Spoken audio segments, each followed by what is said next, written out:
العلم هو النور الهادي والمفتاح لكل الخير من يريد الله به خيرا. بسم الله الرحمن الرحیم. السلام علیکم ورحمۃ اللہ وبرکاتہ. عزیز طلبہ کرام، گزشتہ مجلس میں ہم نے چند احادیث پر کلام کیا تھا. اب چونکہ اس باب کی 2-3 حدیث باقی ہیں، اس لیے ہم احادیث کی تلاوت کر کے ان کا ترجمہ پیش کرتے ہیں اور مختصر مفہوم آپ کے سامنے پیش کرنے کی کوشش کریں گے. حدیث پاک ہے، بسم اللہ الرحمن الرحیم. وعن ثوبان قال قال رسول اللہ صلی اللہ علیہ وسلم ان اللہ زوى لي الارض فرأيت مشارقها ومغاربها وان امتي سيبلغ ملكها ما زوي لي منها وأعطيت الكنزين الأحمر والأبيض وإني سألت ربي لأمتي ألا يهلكها بسنة عامة لا يسلط عليهم عدوا من سوى أنفسهم فيستبيح بيضتهم وإن ربي قال يا محمد إني قضيت قضاء فإنه لا يرد وإني أعطيتك له لأمتك ألا أهلكهم بسنة عامة وألا أسلط عليهم عدوا من سوى أنفسهم فيستبيح بيضتهم ولو اجتمع عليهم ولو اجتمع عليهم من بأقطارها حتى يكون بعضهم يهلك بعضا ويسبي بعضهم بعضا. رواه مسلم. حضرت ثوبان فرماتے ہیں رضی اللہ تعالیٰ عنہ کہ رسول اکرم صلی اللہ علیہ وسلم نے فرمایا کہ اللہ تعالیٰ نے میرے لیے روئے زمین کو سمیٹا. اللہ تعالیٰ نے میرے لیے روئے زمین کو سمیٹا، یعنی اس کو سمیٹ کر ایک ہتھیلی کے برابر کر دیا اور پھر مجھے دکھایا. چنانچہ میں نے روئے زمین کو مشرق سے لے کر مغرب تک، یعنی زوا لیا الارض، زوا کا فاعل اللہ ہے کہ اللہ نے میرے لیے سمیٹا، جمع کیا زمین کو. فرأیت مشارق و مغاربہ، میں نے اس کے مشرق اور مغرب کو دیکھا، اور میں یقین کے ساتھ کہہ سکتا ہوں کہ میری امت عنقریب روئے زمین کے ان تمام علاقوں کی بادشاہت سے سرفراز ہوگی جو سمیٹ کر مجھ کو دکھلائے گئے ہیں. اور یہ بھی حقیقت ہے کہ مجھ کو سرخ اور سفید خزانے عطا کی گئے.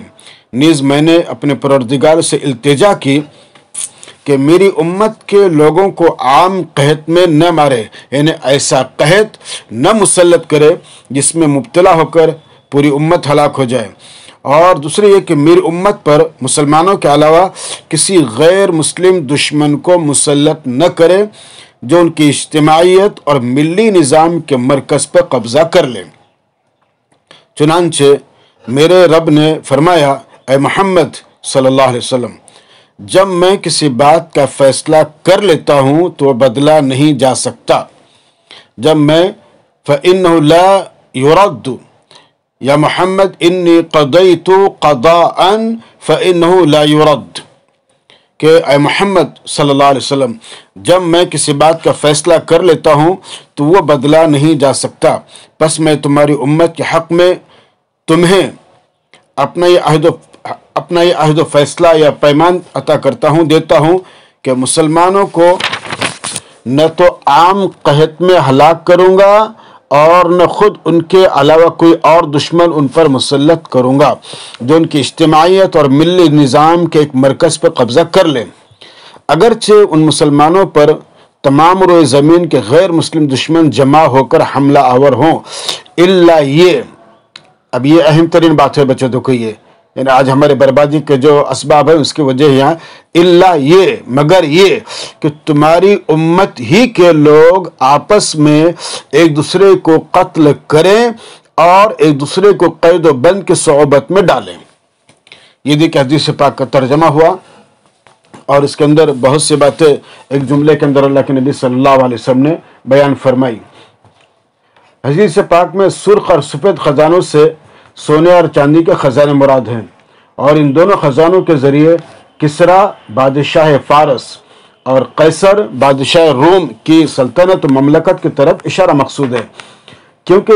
کیونکہ زمانے میں فارس میں سونے کے اور روم میں چاندی کے خزائن اور خزینے بہت زیادہ تھے. بس آپ صلی اللہ علیہ وسلم نے پیشن گوئی فرمائی کہ میری امت کے لوگ جلد ہی وقت کی ان دونوں عظیم سلطنتوں پر قابض اور حکمراں ہو جائیں گے اور ان کے تمام خزانے اور مال و اسباب مسلمانوں کے ہاتھ لگیں گے. چنانچہ یہ پیشن گوئی بھی پوری ہوئی. اور بچے جو آج کل ہم دیکھتے ہیں مسلمان مغلوب نظر آتے ہیں، جیسے کہ حدیث پاک میں فرمایا گیا کہ مسلمانوں کے اجتماعیت ہی کی وجہ سے، مسلمانوں کے عدم اجتماعیت ہی کی وجہ سے اور اس کے خود مسلمانوں میں باہمی افتراق اور انتشار پیدا ہوئی. بھائی بھائی کا گلا کاٹنے لگے، ایک مسلمان دوسرے مسلمان کو ذلیل و رسوا کرنے لگے، اور مسلمانوں کی اجتماعی طاقت اپنے مشترکہ دشمن کے خلاف استعمال ہونے کے بجائے، کیا فرماتے ہیں کہ مسلمانوں کی اجتماعی طاقت اپنے مشترکہ دشمن کے خلاف استعمال ہونے کے بجائے آپس میں دست و گریباں ہو گئے اور صورتحال سے فائدہ اٹھا کر ان کا دشمن ان کی اجتماعی طاقت کو کمزور کر دیا. یہ ہے مسلمانوں کے آپسی انتشار کا سبب، جس کا خمیازہ ہر مسلمان بھگت رہا ہے. بس دعا کرے کہ اللہ تعالیٰ مسلمانوں میں اتحاد اور اتفاق کی دولت اللہ تعالیٰ پیدا فرما دیں. اس کے بعد کی روایت ہے وعن سعد ان رسول اللہ صلی اللہ علیہ وسلم مر بمسجد بنی معاویۃ دخل فركع في ركعتين وصلينا معه ودعا ربه طويلا ثم انصرف فقال سألت ربي ثلاثا فأعطاني ثنتين ومنعني واحدة فسألت ربي أن لا يهلك أمتي بالسنة فأعطانيها وسألت أن لا يهلك أمتي بالغرق فأعطانيها وسألت أن لا يجعل بأسهم بينهم فمنعنيها. رواہ مسلم. حضرت سعد بیان کرتے ہیں رضی اللہ تعالیٰ عنہ کہ ایک دن رسول اکرم صلی اللہ علیہ وسلم انصار کے قبیلے بنو معاویہ کی مسجد کے قریب گزرے تو اندر مسجد میں تشریف لائے اور وہاں 2 رکعت نماز پڑھی. اس زمانے میں آپ کے ساتھ ہم بھی شریک ہوئے. نماز کے بعد آپ صلی اللہ علیہ وسلم نے اپنے پروردگار سے بڑی طویل دعا مانگی، انہیں بہت دیر تک دعا مصروف رہے. پھر جب نماز و دعا سے فارغ ہوئے تو ہماری طرف متوجہ ہوئے اور فرمایا میں نے آج اپنی دعا میں اپنے پروردگار سے 3 چیزیں مانگی تھیں، ان میں سے 2 چیزیں تو مجھے عطا فرمائی گئی اور 1 چیز سے منع کر دیا گیا. ایک چیز کی درخواست میں نے یہ کی تھی کہ میری امت کو قحط عام میں ہلاک نہ کیا جائے، یہ درخواست قبول فرمائی گئی. دوسری درخواست میں نے یہ کی تھی کہ میری امت کو پانی میں غرق کر کے ہلاک نہ کیا جائے، جس طرح فرعون کی قوم دریائے نیل میں غرق کر کے ہلاک کر دی گئی، یا نوح علیہ السلام کی قوم پانی کے طوفان میں مبتلا کر کے نیست و نابود کر دی گئی، اسی طرح میری پوری امت پانی میں ڈوب کر ہلاک نہ کی جائے.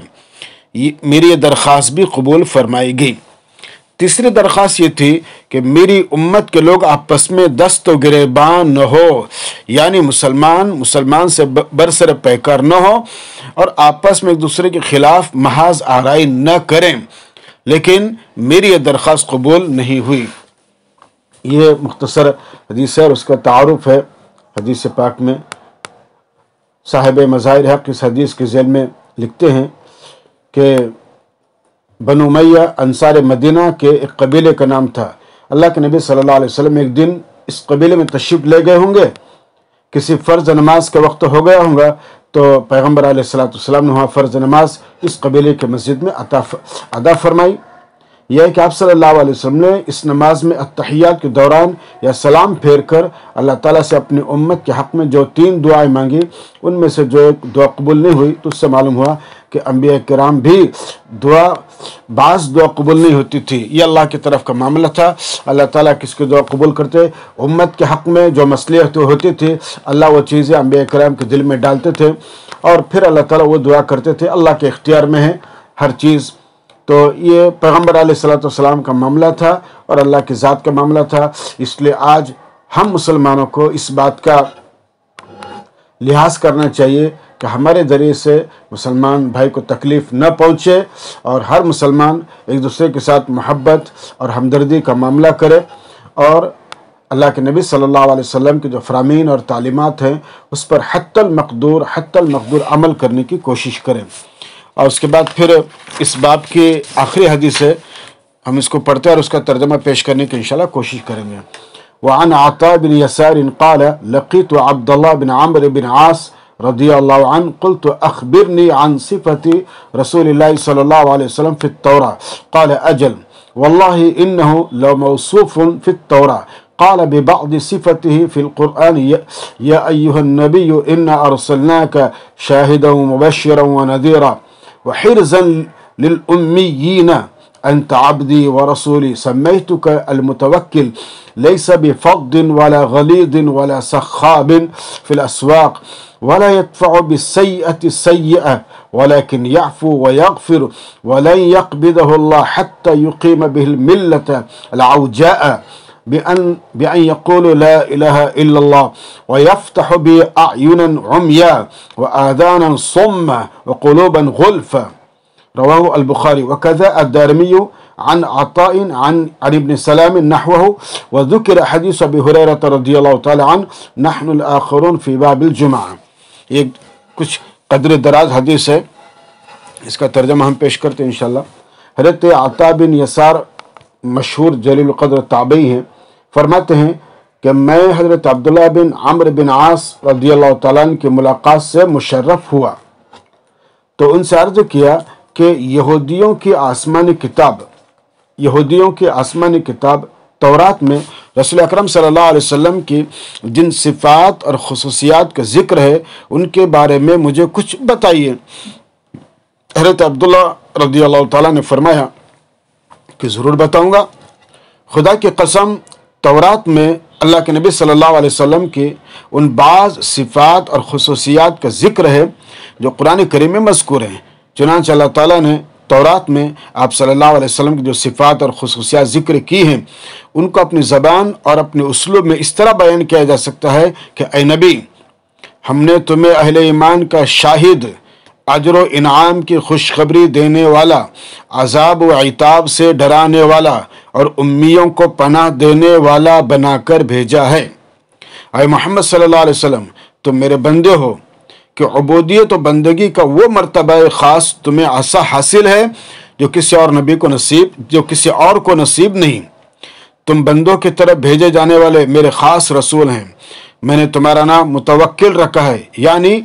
تمہیں توکل اور اعتماد کی وہ دولت عطا کی ہے جو کسی اور کو نہیں ملی۔ اسی بنا پر تم تمام معاملات اور مہمات میں انہیں اہم ترین کاموں میں اپنی طاقت اور صلاحیت پر اعتماد کرنے کے بجائے صرف میری ذات اور میرے حکم پر بھروسہ رکھتے ہو۔ نہ تم بدخو ہو نہ سخت کو، بدخو یعنی آپ کے زبان کا برا ہونا، پیغمبر علیہ السلام کی زبان ماشاءاللہ شیریں تھی۔ نہ سخت گو ہو، زبان بھی آپ کی شکل بہترین تھی، زبان اچھی تھی، اور سخت دل، اور نہ تم سخت دل ہو، پیغمبر علیہ السلام کا دل الحمدللہ پوری امت کے لیے شفیق تھا۔ اور نہ بازاروں میں شور و غل مچانے والے ہو، جیسے بعض لوگ ہوتے ہیں کہ معمولی بات ہوتی ہے لیکن بڑی زور کی آواز سے کہتے ہیں کہ تمام لوگ ان کے ارد گرد جمع ہوتے ہیں اور پھر اپنی شخصیت کی نمائش کرنے کے لیے باتیں کرتے ہیں۔ تورات میں یہ بھی بیان کیا گیا کہ وہ محمد صلی اللہ علیہ وسلم برائی کو برائی کے ساتھ دور نہیں کریں گے، یعنی وہ اپنے ساتھ برائی کرنے والے سے انتقام نہیں لیں گے اور اس کو سزا نہیں دیں گے، بلکہ درگزر کریں گے اور احسان پر احسان یہ کریں گے کہ برائی کرنے والے کے لیے دعائے مغفرت کریں گے، اور اللہ تعالیٰ ان کی روح کو، ان محمد صلی اللہ علیہ وسلم کی روح کو اس وقت تک قبض نہ کریں گا جب تک ان کے ذریعے کج رو اور گمراہ قوم کو راہ راستے پر نہ لے آئے۔ اس طرح کہ قوم کے لوگ اعتراف و اقرار کر لیں گے کہ خدا کے سوا کوئی معبود نہیں، اور اس وقت ان کی روح قبض نہیں کی جائیں گے جب تک کہ اللہ تعالیٰ کا کلمہ طیبہ یعنی لا الہ الا اللہ کے ذریعے اندھی آنکھوں، بہرے کانوں اور بے حس دلوں کو درست نہ کر دے۔ اس روایت کو بخاری نے عطا بن یسار سے نقل کیا ہے، نیز یہی حدیث دارمی نے بھی عطا بن یسار ہی سے نقل کی ہے۔ البتہ دارمی میں عطا بن یسار کی روایت حضرت عبداللہ بن عمرو بن عاص کے بجائے حضرت عبداللہ بن سلام سے منقول ہے۔ حضرت ابو ہریرہ رضی اللہ تعالیٰ عنہ کی وہ روایت جو اللہ کے نبی صلی اللہ علیہ وسلم کے فضائل سے متعلق ہے اور جس کی ابتدا نحن الاخرون کے الفاظ سے ہوتی ہے، باب الجمعہ میں نقل کی جا چکی ہے۔ اس حدیث پاک میں اہم چیز کی طرف اشارے مقصود ہیں، اور اس حدیث کی ذیل میں جو باتیں ہیں ہم اس کو انشاءاللہ مختصر پیش کرنے کی کوشش کریں گے۔ دیکھیے، حضرت عبداللہ بن عمرو بن عاص نہایت عالم، فاضل، قاری، حافظ تھے، کتابت خوب جانتے تھے، پچھلی آسمانی کتابوں تورات، انجیل پر بھی ان کی اچھی نظر تھی۔ حضور اکرم صلی اللہ علیہ وسلم نے ان کو اپنے احادیث لکھنے کی اجازت عطا فرمائی تھی، چنانچہ آپ صلی اللہ علیہ وسلم سے جو سنتے تھے لکھ لیتے تھے۔ اس لیے حضرت ابو ہریرہ کی طرح یہ بھی کثیر الاحادیث ہیں اور بہت سے تابعین آپ سے حدیثیں نقل کرتے ہیں۔ بہرحال حضرت عبداللہ بن عمر رضی اللہ تعالیٰ نے چونکہ تورات پڑھ رکھی تھی اور انہیں معلوم تھا کہ اس آسمانی کتاب میں ہمارے نبی صلی اللہ علیہ وسلم کے بارے میں کیا کیا پیشن گوئیاں ہیں اور آپ کے کن فضائل اور مناقب اور اوصاف کی طرف اشارہ کیا گیا ہے، اس لیے انہوں نے حضرت عطا بن یسار کے سوال پر بتایا کہ اللہ تعالیٰ نے آپ صلی اللہ علیہ وسلم کے جو بعض اوصاف و فضائل قرآن کریم میں ذکر کیے ہیں اور جن کو ہم نے آپ صلی اللہ علیہ وسلم کی زندگی میں دیکھا بھی ہے، وہ تورات میں مذکور ہیں۔ پھر انہوں نے کچھ تفصیل کے ساتھ اللہ کے نبی صلی اللہ علیہ وسلم کے ان اوصاف و فضائل کو بیان کیا جو تورات میں مذکور ہیں۔ نیز انہوں نے تورات میں مذکورہ باتوں کو بیان کرنے کے لیے تفنن عبارت کے طور پر، تفنن اسلوب بدل کر بات کرنا، تفنن عبارت کے طور پر شروع میں تو وہی اسلوب اختیار کیا جو قرآن کریم میں اللہ کے نبی صلی اللہ علیہ وسلم کو خطاب کیا گیا ہے، اور پھر وہ اسلوب بھی اختیار کیا جو تورات میں اللہ کے نبی صلی اللہ علیہ وسلم کے متعلق پیشگوئی کا ہے۔ دیکھیے، امیوں کو پناہ دینے والا، میں امیوں سے مراد اہل عرب ہیں، اور ان کو امی سے اس لیے تعبیر کیا گیا کہ ان کی اکثریت پڑھنا لکھنا نہیں جانتے تھے۔ سب کو معلوم ہے کہ عرب بہرحال جاہلیت والے تھے، ان کو لکھنا پڑھنا نہیں آتا تھا، اس لیے ان کو امی کہا جاتا تھا، اور یا ان کو ام القریٰ یعنی اہل مکہ کی طرف منسوب کر کے امی کہا گیا۔ یہاں پر صاحب مظاہر حق نے امی سے مقصود ایک مقصود یا ایک مراد تو وہ ہے وجہ تسمیہ امی کی جو ہم نے آپ کے سامنے پیش کی، یعنی کہ اہل عرب تمام کے تمام لکھنا پڑھنا نہیں جانتے تھے، وہ ذہین تھے لیکن لکھنا پڑھنا نہیں جانتے تھے، اس لیے ان کو امی کہا جاتا تھا۔ لیکن آپ کے ایک دوسری وجہ بھی یہاں پر بیان فرماتے ہیں ام القریٰ کہنے کی، یعنی اہل مکہ کی طرف اہل مکہ کی طرف منسوب کر کے امی کہا گیا ہے۔ نیز یہاں اہل عرب کی تخصیص اس لیے ہے کہ اللہ کے نبی صلی اللہ علیہ وسلم کا نسلی وطنی تعلق انہی سے ہے اور انہی میں مبعوث فرمائے گئے تاکہ ان کو غیر عرب کے غلبہ تسلط سے محفوظ رکھیں، اور سب سے پہلے انہی کو ایمان و اخلاق کے ہتھیار سے مسلح کر کے ان کی حفاظت اور فلاح کا سامان مہیا کریں، اور اگر شیطانی گمراہیوں اور نفسانی آفتوں سے پناہ مراد لی جائے تو اس میں کوئی شبہ نہیں کہ اللہ کے نبی صلی اللہ علیہ وسلم کا بابرکت وجود تمام ہی عالم کے لیے پشت پناہ ہے۔